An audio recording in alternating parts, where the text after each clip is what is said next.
Hey guys, Beau Oliver here. Now, before we get into this review of Attack on Titan, I just wanted to make a quick announcement about a giveaway we are doing on Sunday on our Instagram in honor of Attack on Titan Sunday for the finale. We will be giving out these prints, Nerd Soup Attack on Titan mashup prints that were designed by a friend of the channel at Julianne Doodles on Instagram, so you can check out her page and see some of the awesome art that she does. But like I mentioned, we will be giving out these prints. All you have to do is follow us on Instagram at NerdSoup. We will be posting a picture of this print on Sunday, so you have to like that post, follow us on Instagram, and you could be chosen to win one of these awesome prints. You see Aaron back there, he's a monkey on the channel, so he's the Beast Titan, naturally, and I'm Beau Levi, I get the awesome characters, and then Marissa and Teddy. So follow us on Instagram, or don't. A lot of you probably don't care about this, so I'll just throw it to myself and get the review started. Hello everybody and welcome back to another episode of Nerd Soup. I am Beau Oliver, joined here today with Aaron the Nerd Soup Monkey, and we are back to review Attack on Titan Season 4 Part 2. We're going episode 24 to episode 27. Nice little mini movie here before the finale. It's been a wild 4 episodes, and obviously this is a show that gets pretty crazy, but my initial thoughts on what's transpired over these first 4 episodes.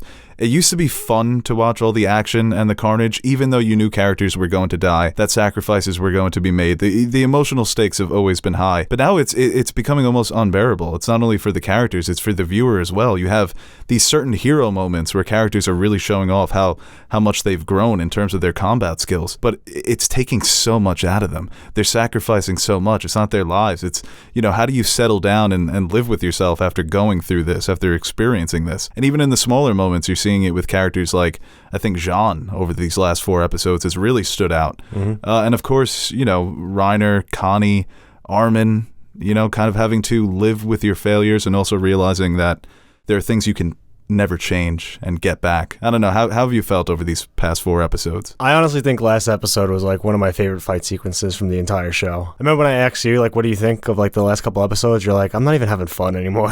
It's just so like emotionally draining. But I had so much fun watching that fight sequence. I think it was one of the more well done sequences of the entire show, and I was just blown away. And the past 4 episodes, man. The show as a whole, it always does this, but like keep getting those different perspectives. And at this point, like, there are no good guys. Like, everyone's been through it. Everybody has done some fucked up shit. And I think that's all like shown like when Connie and Armin have to deal with that confrontation. I don't even know these characters too well. Well, not the ones that Connie and Armin were confronting. I felt terrible for them. They have no idea what's going on. They're just following orders, and they're just they don't, like, really, in this situation, there is no right answer. And they think they picked their side, and to see their friends kind of be shown as traitors and have to confront them in that way, and then Connie having to pull the trigger on them was just fucking brutal to watch. Yeah, it was difficult for them when they had to fight humans the first time around because they were so used to fighting Titans. But now it's people that you came up with. It's kids that you guys were kids together, and now you're adults. Yeah, that scream that he lets out, the voice actor for Connie, it was horrifying. So it's getting to a point where it's even the performers, I imagine, are horrified what they have to go in the booth and convey through their voiceover performances. But like you said, that moment was so heartbreaking. And even the moment where Armin stops Connie from feeding Falco, because feeding Falco to the Mother Titan, because that's where we left off. You see Armin's genius there, that he's willing to sacrifice himself, so Connie, the hero in him, kicks in. But how hard it is and how impossible it is to be a good soldier in this situation, because like you said, there are no good guys. There's so many difficult choices to make. You're bound to make too many mistakes for any one person to live with, but that's what you have to do. You have to endure. So seeing them sit down and have that conversation about their failures, it breaks your heart, especially because those are our heroes. At the end of the day, those initial scouts are always going to be the heroes that we root for. And then we see a sort of reunion at the end of that episode as well, where Connie has the great moment where he says, "We're going to save the world." They meet Annie at the pie stand. She's stuffing her face looking like a fatty. So that was a humorous moment, right? There were some moments to chuckle. Yeah. Even around the campfire. I think the funniest part of like the whole show was when they're on a campfire, they're having that heart-to-heart talk, letting it all out there. I forget what's said, but like they go to Hanji's face, they go to Gabby's face, they go to everybody's face, and you go to fucking Levi, all stitched up in the corner. Yeah, no expression. Just has the bandages all over him. Fucking dying. I wonder if that was done for humorous effect. I got a kick out of it. Yeah, it's just unintentionally hilarious. But that's kind of what he's been doing, man. They had to nerf him. That's really what the writer did. He saw how overpowered Levi was. It was sort of like a Dobby in Harry Potter situation. You know, Dobby can transport anywhere. He can break all this magic. Gotta kill him. Dobby's trash and Levi's actually cool. They kind of look alike. It's mean. When Levi was younger. Height-wise. Yeah. But like I mentioned, dude, watching them sit around the campfire was another, it was full of heartbreaking moments. And the one that really gets to you is when Reiner is so desperately just wants to be forgiven for what he's done. But it was such a wrong thing for him to do when he speaks out, when he tells him, he's making excuses, and that's not what any of these characters want to hear. So Jean can't even hold back. He pounces on him, and no one really knows what to do. And that kind of captures the whole vibe of this series, is that these characters have to keep moving forward, like Aaron has always said, but it's becoming more and more difficult. Even like Annie and Mikasa.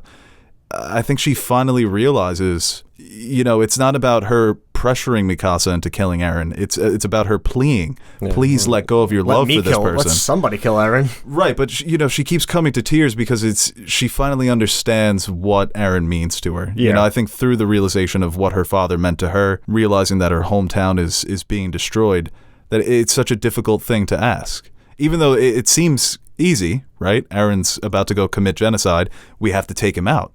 But he still means something to Mikasa. Well, they can't even bring themselves. They eventually do, but it takes a while and a lot of convincing for them to even try to fight with Flock and his gang. Let alone Eren. It's not just because they grew up with Eren. It's basically everybody else they grew up with and they have the human connection with. And it's very difficult for these characters to overcome that. And I think that's I think that aspect is so well done and really just fleshed out to the point where it really, you see the toll it takes on them to even make that decision to fight. And, they obviously decide at the end that, no, they're not going to sit by and watch. They're going to do something about it and join the fight. Yeah, it never gets easier, right? They have the plan. They need to steal the flying boat, and who's guarding it? All their former fucking comrades. It's all right, this plan's definitely going to work, and we're not going to have to kill our friends until it doesn't.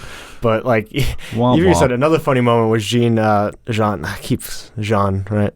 Yeah, Jean. I talk how I read something. Yeah. Let's say, even, I think another funny moment was when Reiner, when he says on the cart, he's like, it's like, oh, I understand where you're coming from, or I forgive you guys, except for Reiner. He's like, fair. Yeah. He always does sneak in those small moments of humor, which are so great. And I think, Reiner's another character, man. We talk about it every time we talk about the show recently. It's he just wants to, fucking die at this point. And yeah, I think so desperately. And he's really always trying to sacrifice himself, always throw it out. Not because I think he is a good guy, but at the end of the day, he's also I can get a 2-for-1. Everyone can be like, oh, look at Reiner saving the day, and I get to finally rest. Yeah, I think part 1 of season 4, when you had those earlier moments where he's contemplated killing himself, he's got the shotgun. Those moments were super, super dark. Yeah. So the fact that he's managed to even make it to this point, we always joke about him, but yeah, he is willing to sacrifice himself at any moment. You do get that action moment, but that's what I was talking about in the beginning. When Armin's plan fails to placate Flock and the Jaegerists, to kind of trick them into giving up the boat. Which Armin, he's just out here throwing shit at the wall, and not a lot of it is sticking. But they have to become Titans, Reiner and Annie, and the way that they're killing the Jaegerists... Got my girl back. It's horrifying. Swatting them away, just like flies, dude. The blood splattering on the wall. It's brutal to watch. What the hell? So fucking cool, though, when they both transform and they're swatting these people around. Yeah, no, it is very cool. And even but when Connie and Mikasa go off, Mikasa, it got to a point where it was cool because of how badass she was being. She was like John Wick. Yeah. Just tossing these dudes around. That was Mikasa. That was like 2013 LeBron, She needed that. Just let loose, be the villain. And then, of course, Connie. Everybody was comparing him to Levi. That man was floating in that last episode. He was splitting the traps. I didn't know he had it in him. It's like he's finally, put it together. He's lost enough at this point where he's just become numb weapon. Let's just go and get the job done. Yeah. But, Jean, he had those moments. I think it's in episode 25 where it begins with Hanji trying to convince him to, team up with Magath, team up with the Marlians. He has the option to just stick around, live in paradise, live as a politician. But he can't resist getting back in the fight. Especially in that moment, obviously, I never thought he would consider joining Flock because he's seen him do some truly psychotic things. And by the way, why are there fans of his? People love this man. I know, people love Flock. It's so weird. Dude's a straight up psychopath. He is such a prick. I find him to be so unlikable. But it's not even that he's a psychopath. It's just he's such an opportunist. Aaron doesn't like you, bro. Even when he saved, what's-his-face, Erwin, I didn't save him out of the kindness of my heart. I just thought he didn't deserve the peace of death. It's a psychotic... Yeah, maybe he is a psychopath. That's a lunatic thing to say. Truly is. Yeah, no, he's a piece of shit. I think the decision But becomes... he's not stupid. So Armin's saying, oh, Flock, we need the boat. Help us, buddy. He bopped him for a second. No, he didn't. I love the meme of Flock hanging out the window and they dress him like a McDonald's worker. Didn't see that. No, you didn't see that? Need to see that. Yeah, that's good stuff. I feel like you're not tapped in on the Attack on Titan memes. No, I don't think so. Yeah. I've seen them. But a lot of them are very repetitive. I've seen the Squidward Levi one a million times already. Well, what your point about you never thought that John would betray the scouts, yeah, that's true. But it's those moments of contemplation where they put the audience in his shoes. What would you choose? And you could see how enticing that would be to finally have peace. But can you live with yourself? Can you live with that sort of peace when you know other people out there are going to be absolutely demolished by your childhood friend? But what John does, I think, in that moment in episode 24, when he manages to escape with Yelena and Anyan Capone, he puts on a hell of a performance there. That was an Academy Award-winning performance. He was so intimidating. I really thought for a moment he was about to pop on Anyan Capone. Poor guy. Just kept in the shadows for all of this. Yeah. He never knows. He's always 5 steps behind. No, I mean, that was a great moment, too. And just, having Pete come in, save the day and everything, and set up that plan to kind of... Yeah, I'm jealous of all of them. It does piss me off, though. It's gotten to this point in the fight, and people like Magath are still trying to call them devils of Paradise Highway. Right. And they still can't let that shit go. And obviously Falco is way past that, but Gabby, I think so too. I think her character has grown tremendously over this past season, and we see her get some redemption a little bit. Not shooting Sasha, but actually no. I mean, to a lot of people, did shoot their fucking favorite character. A lot of freaks out there.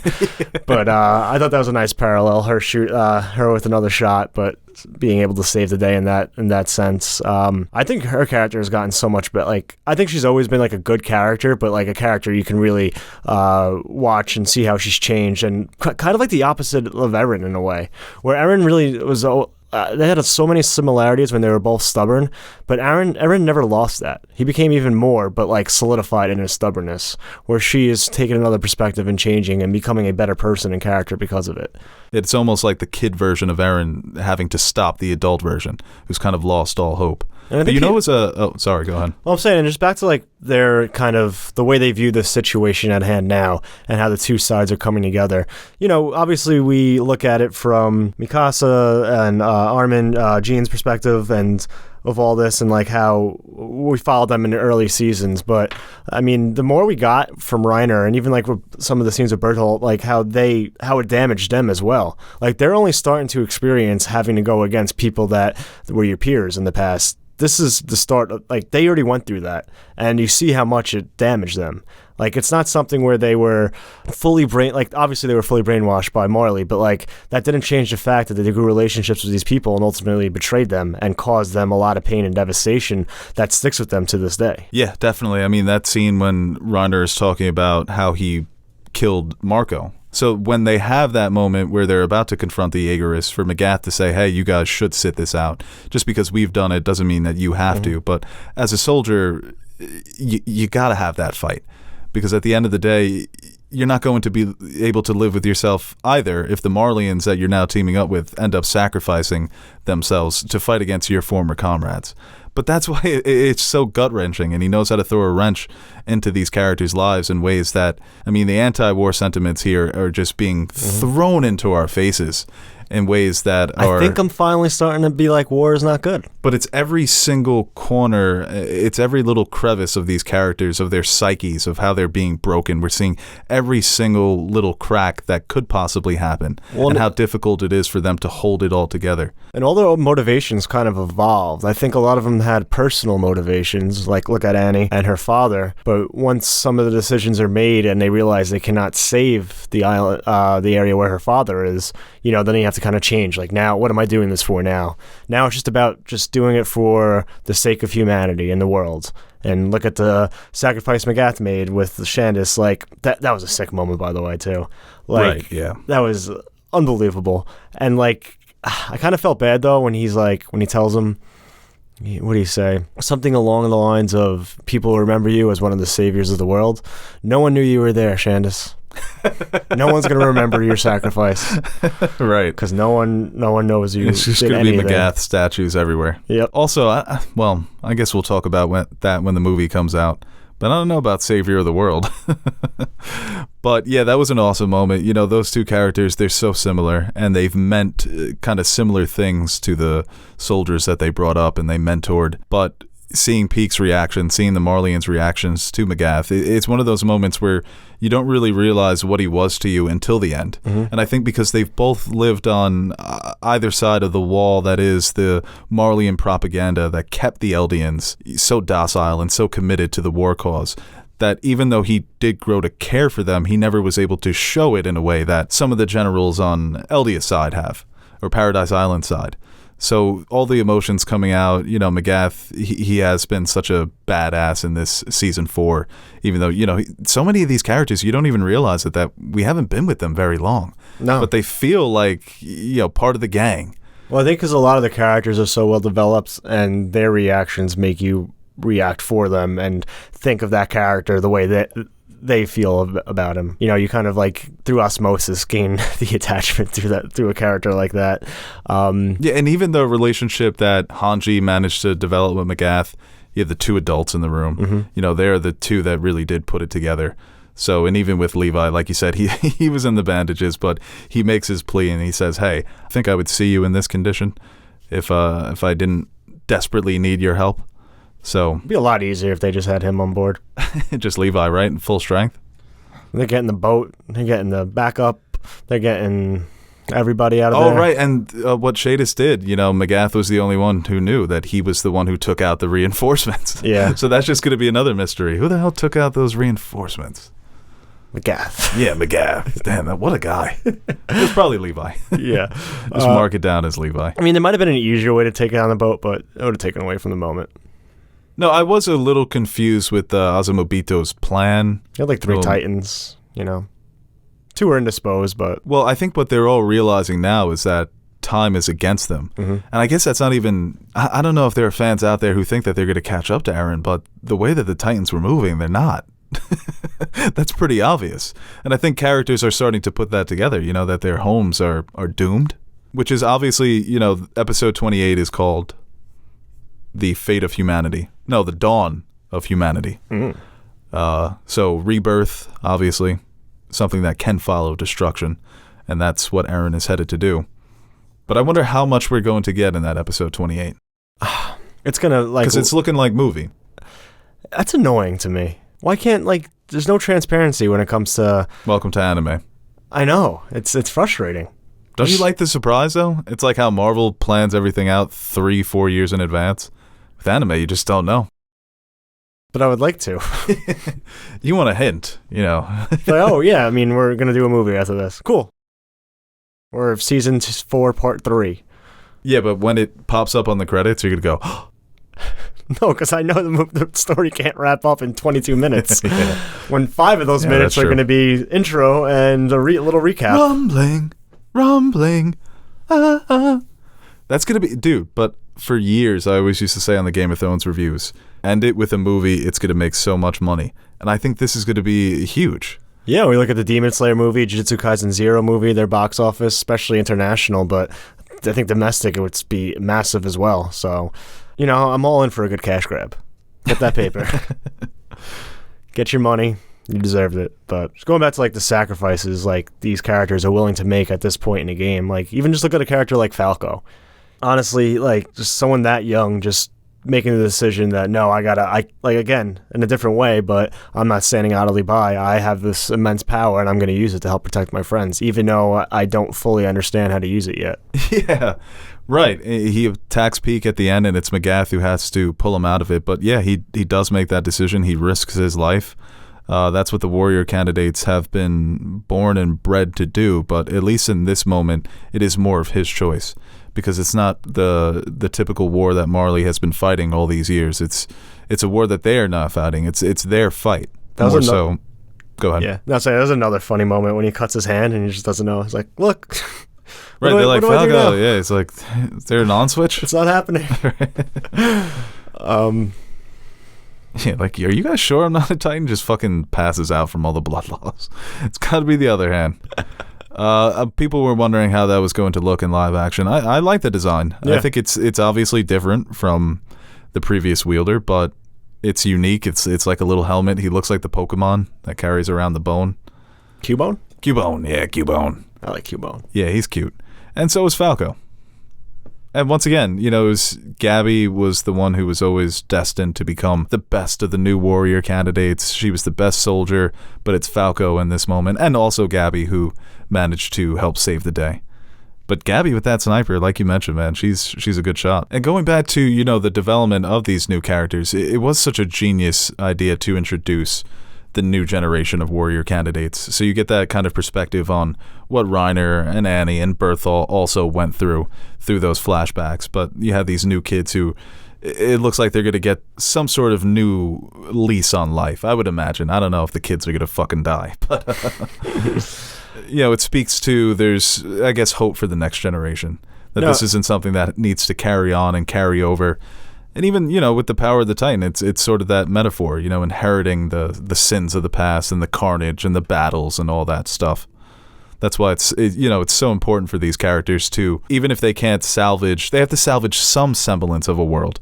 They have to save something for everything they fought for, Yeah, and even too, like, going back to, like, what those characters meant and kind of just, kind of seeing that still image of Magath and all the warrior candidates, I thought was just a very beautiful image. Yeah, it was. And very wholesome, very nice, and, like, it gives you that different perspective where if I saw that, a season or two ago, I'd be like, well, this is terrible. These people are monsters. But now it's just like you have a whole different perspective on that image, and you have, you sympathize with these people. Dude, who's a great character in this show? Yelena. What a great side character, right? Her role is kind of coming to an end. She's obviously she's like us. She just wants to see the end. Like, what's going to happen next? Right, but she's got some Littlefinger in her. Yeah. Some Varys. Someone who is a no-name who hitches her wagon to Zeke Yeager because she sees all this potential in him. She sees a role for her, a position of power. It all comes crashing down. But she's still there to antagonize them, to call out all the wrongs that they did. Everyone's pointing the finger at her, and she says, hey, I'm sitting amongst a group of fucking psychopaths. So, and Magath, obviously, they get that opportunity. When the plans all come falling down, it wasn't as satisfying when Littlefinger got foiled because it was so dumb. But I think for a character like Yelena, she was such a cocky little sicko that it is cool to see her now on her heels, up against the wall, not in a position of power anymore.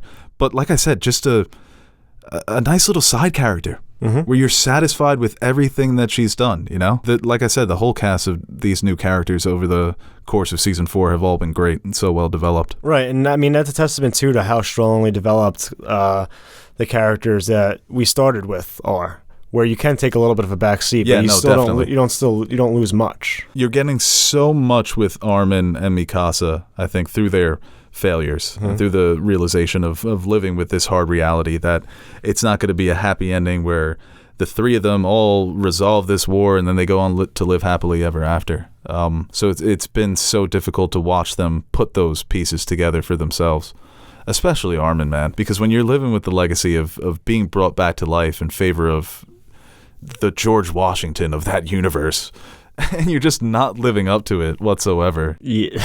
It's like being He's doing Eddie. his best. He's like Eddie Curry after the Bulls dynasty. You know, they're like, oh, we're gonna draft this Curry guy. That's gonna be a He got shot like 7 times. Eddie Curry.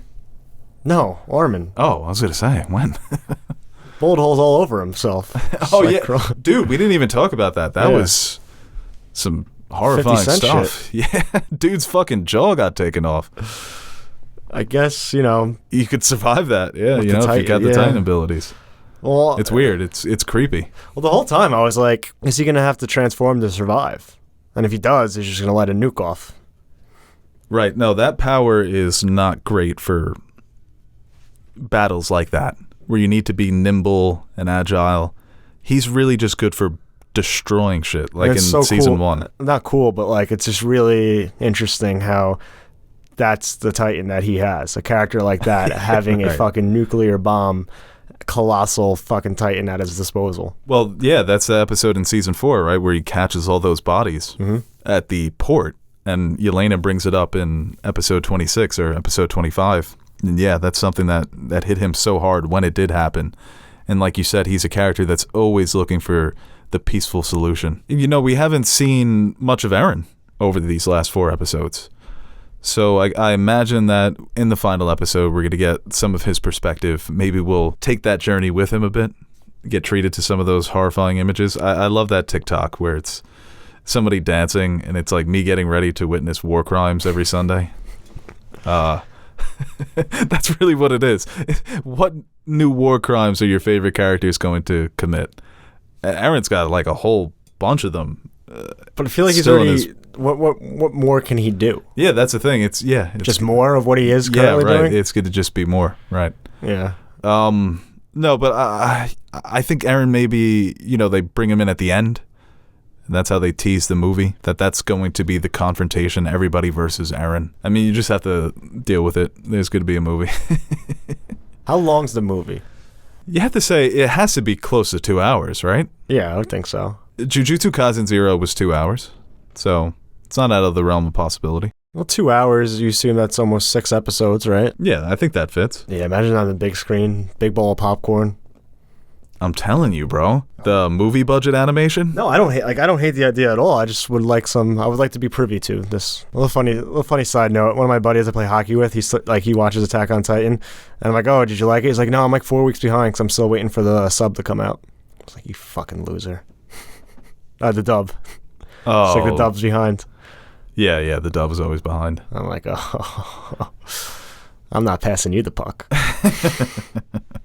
All right, guys, that is our Attack on Titan review. We will be back for the season finale, which is coming out this Sunday. And like we said, follow us on Instagram so you can enter a chance to win our giveaway. You may be chosen. But yeah, like I said, we'll be back for the finale. We're going to review that. Should be an interesting episode. We should have some interesting things to talk about. But for Aaron, I am Beau Oliver, and we'll see you next time. Rumbling. Damn, we were making some good points in that video. Hey guys, Aaron the Nerd Suit Monkey here. Before we end this video, I want to give a quick shout out to our Patreon supporters. What can I say about you guys that I haven't already said about myself? You are the most important part of the channel and the main reason we keep going strong. Like Beau says, you keep the lights on in the fridge, so the fridge is full. Or something like that. So, from everyone here at Nerd Soup, I'd like to thank you guys for your continued support. If you're interested in joining the ranks of our Patreon supporters, head over to patreon.com/nerdsoup and check out the rewards we offer to our patrons. We recently dropped some new stickers for you guys to check out, or you could choose a tier that will allow you to select a movie, show, or video game for us to review. We've got a full slate of fan-suggested reviews coming your way, and we're really excited about the chance to review some of those movies and shows. We've also got t-shirts, mugs, behind-the-scenes videos showing how we bring our videos to life. And once again, thank you to all our Patreon pledgers who have been supporting us throughout the years. Without you, we wouldn't be able to convert all your pledges into cryptocurrency, so thank you from my future self for making us rich.